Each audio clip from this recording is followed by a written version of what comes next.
All right, here is the isometric version or isometric and eccentric version for the wrist exercises that you're doing with weight and how you can do them without weight. So for your wrist flexion exercise, what you do is you start with an isometric, so you flex the wrist as much as you can. And then you can push on the fingers. The further out you go, the more stress it's going to be. But also sometimes you can get play in the fingers and not at the wrist. So you really want to get as much wrist flexion as you can. And then I tend to press right underneath the fingers here so that I just get pressing right here and not on the joints and getting the flexibility in the joints there. So I tend to press here. I'm going to press as hard as feels good for anywhere from 10 to 30 seconds. And you can go up all the way to beyond 2 minutes if you want. But what I was going to mention before in one of the other videos, the other isometric one that we were doing, the intensity is going to dictate how many sets you can do in the frequency. So if you do something that's really intense, you don't need to do it again, or you probably shouldn't do it again. So if you're doing something that's at a lower intensity, you can do more sets and reps and for more volume. But the higher the intensity, the less, you don't need as much volume. Okay, so you can keep the volume low if you go high intensity. So you're going to go 10 to 30 seconds here, isometric, and then you can follow that right up right afterwards with a slow eccentric. The big key here is trying to keep it smooth and not jerky. So there wasn't the smoothest I could make it, but the goal is to make it as smooth as possible and give it a little bit of resistance on the way down. And you want to go for a nice, like if you were to do a bicep curl and to do a nice slow negative and get a good little like burn, but nothing painful, like that's kind of what this should feel like. In a way that should feel like a good burn. And it doesn't have to be a very like intense feeling either to get the benefit from it. So again, everything should be clean. There should be no pain. There should be no like feeling like the muscles are straining in the sense that you're going to like feel like it's going to like rip or tear or anything like that. So you don't want any like strain that way, but you can have like a good burn feel is okay. So that's exercise one. So this is going to be flexion. The extension version, I'm going to press on the back of my hand here. I'm just going to hold, and you can pick whatever intensity feels good. Okay, 10 to 30 seconds, so we're up to 2 minutes or more. And then you're going to follow that up with a slow eccentric.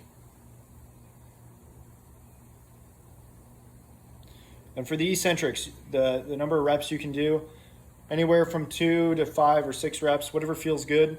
You don't need to go super crazy with that, but again, going back to what I said, the higher the intensity, the fewer reps that you need. So if you're going at like an easy intensity, you could do a good number of reps, 10, whatever, feels good with that. So then there's that one. The next one, you have your ulna deviation. Ulnar nerve is on this side. That's how you can kind of remember it. Ulna deviation. Okay. So I'm here. I'm going to again press, give it some resistance, 10 to 30 seconds or more. And then you're going slow and smooth across, back, slow and smooth across. Okay. And then you have radial deviation out this way. Hold isometric 10 to 30 seconds, up to 2 minutes or more if you want. Sweet spot is probably 10 to 30. Then we're going to go slow across. If you want to put it on a tempo for the eccentrics, going slow across or slow down, I put it on a 7 count. It's long enough. 1, 2, 3, 4, 5, 6, 7, back across. So you can put it on a count if you want. You don't have to. Just going slow, smooth is the biggest thing. But if you want to put it on a tempoed count, 7 I think is a really good number. So there's that one. So then you have your pronation, supination. So I'm going to start supinated, which is palm up, and then I'm going to go into pronation. So what I'll do here for the isometric, I'm going to go palm up, I'm going to hold basic and not let myself move, and I'm going to be pulling this way.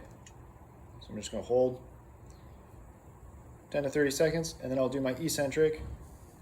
And I'm not trying to basically yank on this thumb here and put the stress on that tendon there. So you want to, again, not give so much resistance that you end up working more of the tendon. You want to kind of grab onto something that's a little bit more sturdier. So I might grab more of the back of the hand here so that I'm working mostly on the rotation, the muscles that work the rotation, not the muscles in the hand. Okay, so I'm here, giving it some resistance. You can grab a dowel, a small dowel, and do this same thing. If you want to hold on to something and do it, you can. You don't have to. So we're going here, across, then you go in supination. So that'll be palm, or sorry, you're going to be pronated, working into supination. So it's going to be palm down, pressing up, 10 to 30 seconds or more. And then for your eccentric, you're working open. Okay, for all of these, you can go into as much range of motion as you want. So since I can get a little bit more here, I can work it to there, to the end range. Okay, again, with this, making sure you be more kind of on the palm here so that we're not jamming this all the way into end range and like hanging out on the ligaments. So I'll get more in that thumb part or the palm right here and open myself up. Okay, so that's all the forearm exercises that you can do with zero equipment. And you can modulate it exactly to the intensity that feels the best for you.